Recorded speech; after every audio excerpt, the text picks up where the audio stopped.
Railway में नौकरी का सपना देखने वालों के लिए ये जानकारी बहुत जरूरी है, खासकर अगर आप आरक्षित श्रेणी से आते हैं। देखिए, एक ऐसा दस्तावेज है जो आपकी सारी मेहनत पर पानी फेर सकता है, और वो है आपका जाति प्रमाण पत्र।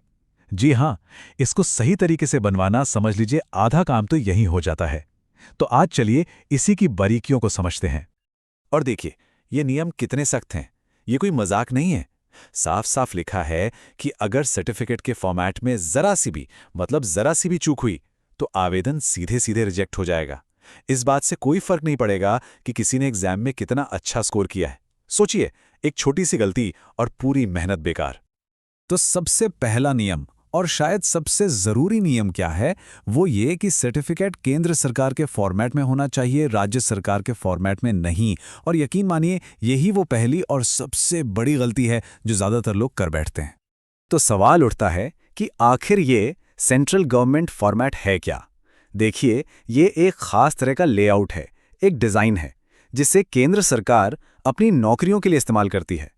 ये सिर्फ ये कंफर्म करता है कि आवेदक की जाति सेंट्रल लिस्ट में शामिल है। और बात सीधी सी है, रेलवे है सेंट्रल गवर्नमेंट की संस्था, तो वो सिर्फ और सिर्फ सेंट्रल गवर्नमेंट के फॉर्मेट को ही मानेगी। अच्छा, यहाँ एक और बात है जो अक्सर कंफ्यूज करती है। कई राज्यों के लिए डिजिटल सर्टिफिकेट होते हैं ना, वो भी चल सकते हैं, बशर्ते वो रेलवे के नियमों से मेल खाते हों। लेकिन सबसे सेफ रास्ता क्या है? सबसे अच्छा यही है कि डॉक्यूमेंट वेरिफिकेशन के टाइम पर रेलवे वाला फॉर्मेट ही हाथ में हो। इससे क्या होता है कि पूरी प्रक्रिया एकदम मक्खन की तरह बिना किसी झंझट के निकल जाती है। चलिए, फॉर्मेट की बात तो समझ आ गई। अब जरा कुछ और जरूरी नियमों पर गौर करते हैं, जैसे कि सर्टिफिकेट पर साइन किसके होने चाहिए और वो कब तक वैलिड रहता है। ये दोनों बातें भी बहुत जरूरी हैं। अब आते हैं एक बहुत ही खास सवाल पर, जो खासकर ओबीसी उम्मीदवारों के लिए है। सवाल यह है कि उनका सर्टिफिकेट आखिर कितना नया होना चाहिए, और ये एक ऐसी जानकारी है जिसे बिल्कुल भी हल्के में नहीं लिया जा सकता। इसको ना एक उदाहरण से समझते हैं, सब साफ हो जाएगा। मान लेते हैं कि फॉर्म भरने की आखिरी तारीख है 18 जनवरी 2026, ठीक है? तो इसका सीधा सा मतलब है कि ओबीसी सर्टिफिकेट 18 जनवरी 2025 के बाद का बना होना चाहिए, लेकिन 18 जनवरी 2026 से पहले का, मतलब आखिरी तारीख से ठीक 1 साल के अंदर का।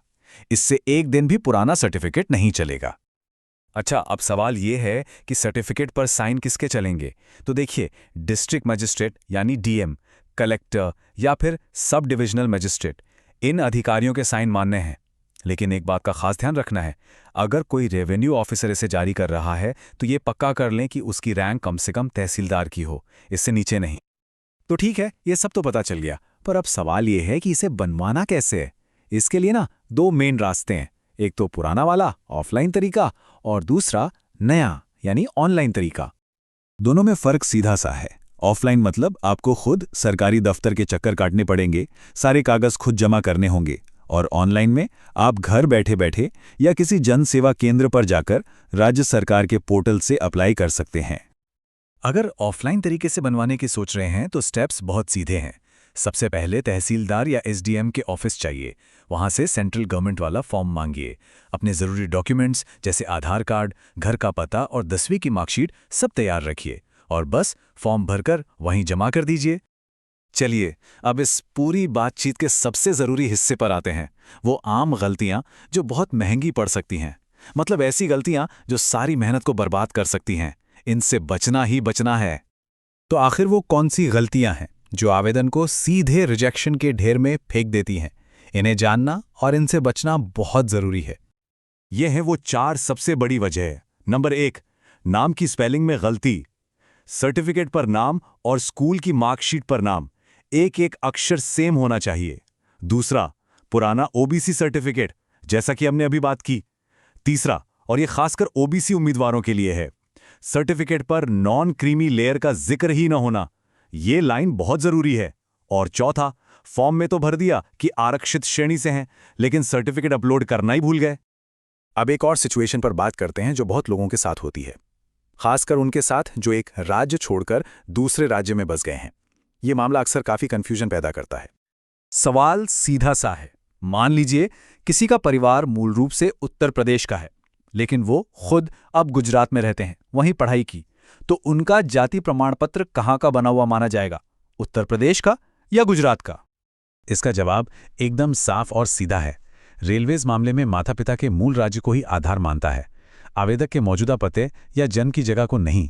मतलब अगर माता पिता उत्तर प्रदेश से हैं तो सर्टिफिकेट भी वहीं से और वहीं के नियमों के हिसाब से जारी होना चाहिए। इससे कोई फर्क नहीं पड़ता कि कोई रह कहाँ रहा है। तो इस पूरी बातचीत का निचोड़ क्या है? बात बस इतनी सी है कि जितनी मेहनत और ध्यान लोग परीक्षा की तैयारी में लगाते हैं ना, उतना ही ध्यान इन कागजी कार्यवाही पर भी देना पड़ेगा। ये छोटी छोटी एडमिनिस्ट्रेटिव डिटेल्स असल में बहुत बड़ी हैं और एक जरा सी गलती किसी बड़े सपने को तोड़ सकती है।